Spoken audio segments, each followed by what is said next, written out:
ബീഹാറിലെ രാഷ്ട്രീയ സമവാക്യങ്ങളെ ഉലച്ചുകൊണ്ട് പ്രതിപക്ഷ നിരയായ മഹാസഖ്യത്തിൽ വിള്ളലുകൾ പ്രത്യക്ഷപ്പെടുന്നു.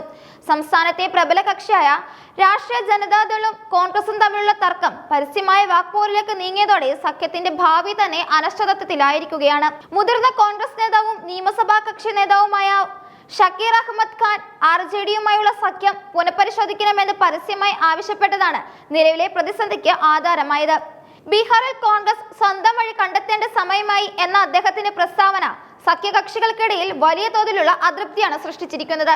മഹാസഖ്യം ദീർഘകാലാടിസ്ഥാനത്തിൽ കോൺഗ്രസിന് യാതൊരു ഗുണവും ചെയ്യുന്നില്ലെന്ന കർശന നിലപാടാണ് ഷക്കീർ അഹമ്മദ് ഖാൻ ഉയർത്തുന്നത്.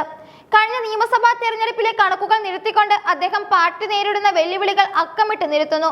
RJDയുമായി ചേർന്നത് കൊണ്ട് തെരഞ്ഞെടുപ്പിൽ കൂടുതൽ സീറ്റുകൾ നേടാനോ പാർട്ടിയുടെ സംഘടനാ സംവിധാനം ശക്തിപ്പെടുത്താനോ കോൺഗ്രസിന് സാധിച്ചിട്ടില്ല. മറിച്ച് സഖ്യത്തിന്റെ തണലിൽ നിൽക്കുന്നത് പാർട്ടിയുടെ സ്വതന്ത്രമായ വളർച്ചയെ തടസ്സപ്പെടുത്തുകയാണ് ചെയ്യുന്നത്. കോൺഗ്രസിന്റെ വോട്ട് വിഹിതത്തിലോ സീറ്റുകളുടെ എണ്ണത്തിലോ കാര്യമായ വർധനവ് ഉണ്ടാകാത്ത സാഹചര്യത്തിൽ ബീഹാറിൽ മറ്റൊരു രാഷ്ട്രീയ പാത സ്വീകരിക്കുകയല്ലാതെ കോൺഗ്രസിന് മുന്നിൽ മറ്റു വഴികളില്ല. ഇത് പ്രയാസകരമായ ദൗത്യമാണെങ്കിലും കഠിനമായ പ്രയത്നത്തിലൂടെ മാത്രമേ പാർട്ടിയുടെ നഷ്ടപ്പെട്ട പ്രതാപം തിരിച്ചുപിടിക്കാൻ സാധിക്കൂ എന്നും അദ്ദേഹം ഓർമ്മിപ്പിച്ചു. ഇക്കാര്യത്തിൽ സംസ്ഥാന ഘടകത്തിന്റെ വികാരം ഉൾക്കൊള്ളാൻ കോൺഗ്രസ് ദേശീയ നേതൃത്വം തയ്യാറാകണമെന്നും അദ്ദേഹം ആവശ്യപ്പെട്ടു.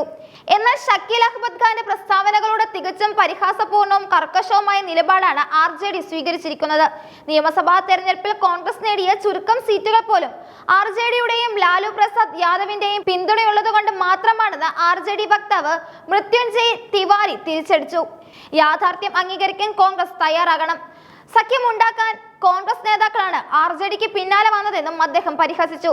താഴെത്തട്ടിൽ സ്വാധീനമില്ലാത്ത കോൺഗ്രസ് വലിയ അവകാശങ്ങൾ ഉന്നയിക്കുന്നതിൽ അർത്ഥമില്ലെന്നും അദ്ദേഹം കൂട്ടിച്ചേർത്തു. വിവാദങ്ങൾ കൊഴുക്കുന്നതിനിടെ കോൺഗ്രസിന് വേണമെങ്കിൽ സഖ്യം വിടാമെന്ന പരോക്ഷ മുന്നറിയിപ്പുമായി RJD സംസ്ഥാന അധ്യക്ഷൻ മംഗളിലാൽ മണ്ഡലും രംഗത്തെത്തി. ഓരോ രാഷ്ട്രീയ പാർട്ടിക്കും സ്വന്തം നിലപാടുകൾ തീരുമാനിക്കാനുള്ള അവകാശമുണ്ട്. ബീഹാറിൽ ഒറ്റയ്ക്ക് മത്സരിക്കാനാണ് കോൺഗ്രസ് ആഗ്രഹിക്കുന്നതെങ്കിൽ അതിനുള്ള പൂർണ്ണ സ്വാതന്ത്ര്യം അവർക്കുണ്ടെന്നും അദ്ദേഹം വ്യക്തമാക്കി. ഇത്തരം പ്രസ്താവനകളിലൂടെ RJD തങ്ങളുടെ മേൽക്കോയ്മ ഉറപ്പിക്കാനാണ് ശ്രമിക്കുന്നത്. കോൺഗ്രസ് വിട്ടുപോയാലും തങ്ങൾക്ക് വലിയ നഷ്ടമുണ്ടാകില്ലെന്ന സന്ദേശമാണ് RJD നേതൃത്വം നൽകുന്നത്. നിയമസഭാ തെരഞ്ഞെടുപ്പിന് ശേഷം ബീഹാറിലെ കോൺഗ്രസ് ഘടകത്തിനുള്ളിൽ RJDക്കെതിരായ വലിയ രീതിയിലുള്ള അതൃപ്തി പുകയുന്നുണ്ട്. RJDയുടെ തണലിൽ നിൽക്കുന്നത് കോൺഗ്രസിനെ ഒരു ജൂനിയർ പാർട്ടി എന്ന നിലയിലേക്ക് തരം താഴ്ത്തിയെന്ന് ഭൂരിഭാഗം പ്രാദേശിക നേതാക്കളും വിശ്വസിക്കുന്നു. സഖ്യത്തിന്റെ ഭാഗമായി മത്സരിക്കുമ്പോൾ പരിമിതമായ സീറ്റുകൾ മാത്രമാണ് കോൺഗ്രസിന് ലഭിക്കുന്നത്. ഇത് പാർട്ടിയുടെ അടിത്തറ തകരാൻ കാരണമാകുന്നു. യുവാക്കളായ പ്രവർത്തകർക്കിടയിൽ പാർട്ടിയെ ശക്തിപ്പെടുത്തണമെങ്കിൽ ഒറ്റയ്ക്ക് പോരാടുക തന്നെ വേണമെന്ന ആവശ്യം പാർട്ടിക്കുള്ളിലെ ആഭ്യന്തര യോഗങ്ങളിൽ നിരന്തരം ഉയരുന്നുണ്ട്. നിതീഷ് കുമാർ NDA വിട്ട് മഹാസഖ്യത്തിൽ തിരിച്ചെത്തിയ ഘട്ടത്തിൽ പോലും കോൺഗ്രസിന് അർഹമായ പരിഗണന ലഭിച്ചില്ലെന്ന പരാതിയുമുണ്ട്. ബീഹാറിലെ ഈ രാഷ്ട്രീയ വാക്പോര് ദേശീയ തലത്തിലും ചർച്ചയായി കഴിഞ്ഞു. വരാനിരിക്കുന്ന പൊതു തെരഞ്ഞെടുപ്പുകളിൽ ബീഹാറിലെ പ്രതിപക്ഷ ഐക്യം BJPക്കെതിരായ പോരാട്ടത്തിൽ നിർണായകമാണ്. എന്നാൽ സംസ്ഥാന തലത്തിൽ കോൺഗ്രസും RJDയും തമ്മിലുള്ള ശീതസമരം BJPക്ക് അനുകൂലമായ സാഹചര്യമാണ് ഒരുക്കുന്നത്. സഖ്യത്തിലെ വിള്ളലുകൾ മുതലെടുക്കാൻ BJP ശ്രമിക്കുമ്പോൾ കോൺഗ്രസ് സ്വീകരിക്കുന്ന നിലപാട് ദേശീയ തലത്തിലെ ഇന്ത്യ സഖ്യത്തെ എങ്ങനെ ബാധിക്കുമെന്നും രാഷ്ട്രീയ നിരീക്ഷകർ ഉറ്റുനോക്കുന്നു. ഒറ്റയ്ക്ക് നിൽക്കാനുള്ള ആത്മവിശ്വാസം കോൺഗ്രസ് പ്രകടിപ്പിക്കുമ്പോൾ അത് വരാനിരിക്കുന്ന വലിയ രാഷ്ട്രീയ അഴിച്ചുപണിയുടെ സൂചനയാണോ എന്നും സംശയിക്കേണ്ടിയിരിക്കുന്നു.